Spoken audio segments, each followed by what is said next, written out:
И это вот ракет, который попал, да? Да. The fighting between insurgent and Ukrainian government forces in eastern Ukraine is taking an increasing toll on civilians.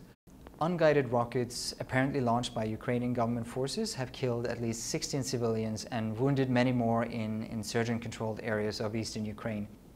On July 12, for example, multiple rockets hit a residential area in western Donetsk called the Petrovsky district, killing 7 people, including 2 children.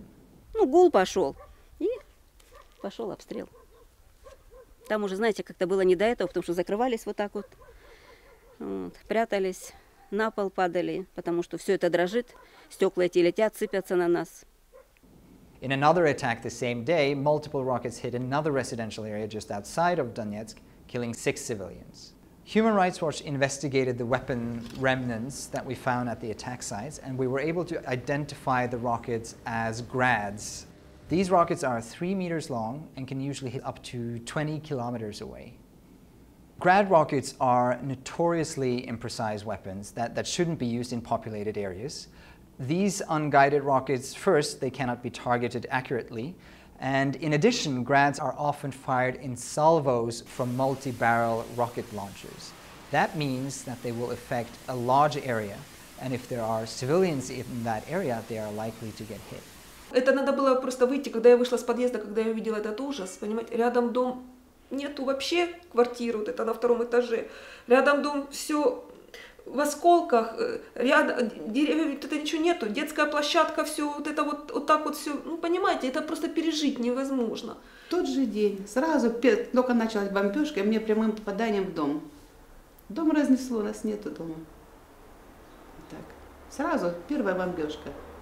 А потом начали бомбить, там много людей без дома осталось. Both the government and insurgent forces have such weapons, and in many cases it is challenging to establish who was responsible for a particular attack. And both insurgent and government forces deny that their attacks are killing civilians. But in 4 attacks against populated areas that Human Rights Watch investigated in Donetsk, the evidence strongly indicates that Ukrainian government forces were responsible. All the strikes took place in areas controlled by insurgent forces, but close to the front lines. And by examining the impact craters, we were able to establish the rocket's flight direction, which indicated that the rockets had been launched from government-controlled areas. Both government and insurgent forces should immediately stop using Grad rockets in populated areas because of the overwhelming risk that civilians will be killed and injured. And insurgent forces should minimize the risk to civilians by not deploying their forces in densely populated areas.